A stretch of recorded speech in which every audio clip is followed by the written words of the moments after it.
Conservatism itself, or what now passes for conservative policies, conservative ideology, which now pretty much amounts to huge tax cuts for businesses and the wealthy and austerity for everybody else. In the meantime, in places around the country where these practices have been put in place, it is failing miserably. The poster child for this failure really has been Kansas now for several years, and the pushback really came hard over this past week as Kansas legislators on Tuesday repudiated the tax-cutting experiment that brought Republican Governor Sam Brownback national attention, with even his fellow Republicans voting to override his veto of a plan that will reverse many of the income tax reductions that he has championed over the past several years since taking office. Lawmakers said that this was the only way to fix the cash-strapped state's budget. The state will increase the personal income tax rates and end an exemption for more than 330,000 farmers and business owners. Legislators expect the changes to raise $1.2 billion in new revenue over the next 2 years to close the projected budget shortfalls totaling almost $1 billion through June of 2019, and it will also provide additional funds for public schools. So these, they cut taxes. We got to help the economy. It'll spur the economy. It kills the economy. Right. It kills the economy, and it leads to cuts, huge cuts and austerity, and in this case, particularly to schools. The conservative Republican governor still touts these income tax cuts that he enacted way back in 2012 and 2013 as pro-growth policies, but voters decided otherwise last year. They ousted 24 of Brownback's allies from the legislature and gave more power to Democrats and moderate Republicans, who then backed this year's tax increase. The legislature's action leaves Brownback's main political legacy now in tatters, according to AP. Senate Majority Leader Jim Denning, a conservative Kansas City area Republican, he supported the first rounds of tax cuts back in 2012, but he voted to override the veto. He said he still that Brownback still believes. He repeated, still believes in this. And that's okay. I don't. He said, I've made many bad decisions in my business career, as many bad as good, but I've always backed up and mopped up my mess. That's what I'm doing now. He's admitting he got it wrong, and he's mopping up the mess. So good for him. The tax increase was also designed to cover the extra aid to the state's 286 local public school districts because the state Supreme Court had ruled in March that education funding was inadequate. And of course, that's what they were cutting, that and roads and bridges. So lawmakers passed a plan Monday night to phase in some $293 million in increases in education funding over the next 2 years. Good for them. Brownback's remaining legislative allies, like him, suggested that the tax increase will ruin the economy. They've ruined the economy in Kansas since 2012, since coming to power. So, but they're not going to admit it ever. A much-needed correction to conservatism and austerity is now coming in Kansas. Yes, hope is on the way.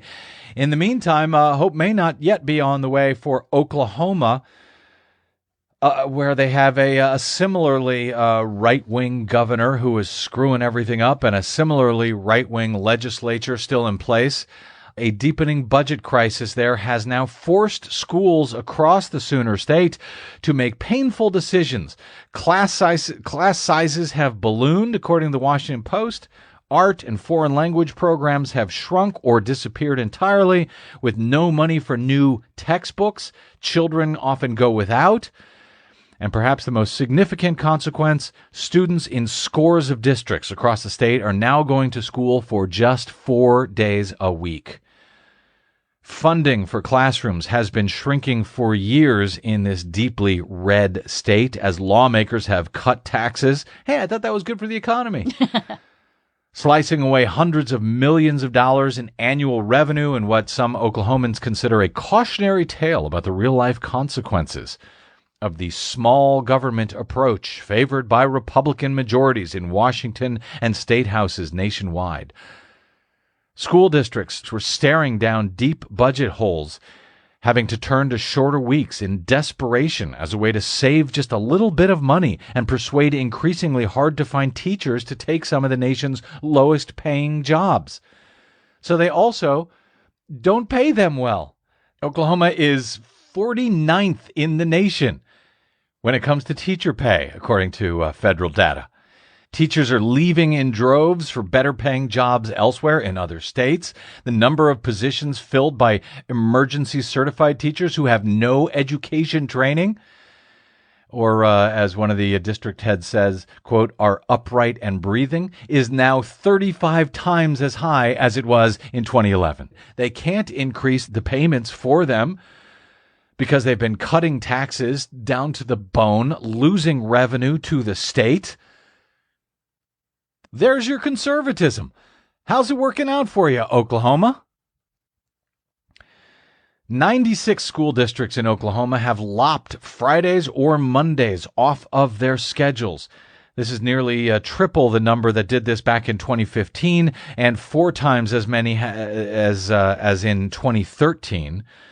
An additional 44 are also considering cutting instructional days by moving to a 4-day week this fall or shortening the school year. Democrats had helped to pass bipartisan income tax cuts from 2004 to 2008. Republicans, who have controlled the legislature since 2009 and the governorship since 2011, have cut income tax further and also significantly lowered taxes. And here's where you'll be interested, Des, on oil and gas production. So They're giving tax cuts to the fossil fuel industries across Oklahoma, and because, that's going to improve the economy, and apparently it didn't, and the money did not come in. And so who pays the price for this? Kids, school kids, amongst others.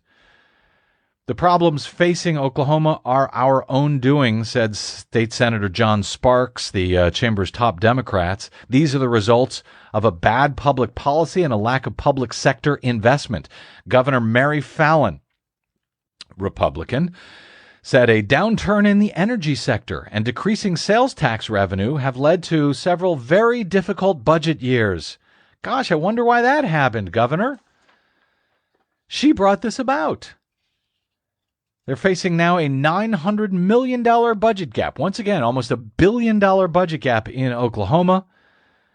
Lawmakers approved a budget recently that will effectively hold school funding flat in the next year, and so they can't give teachers any raises.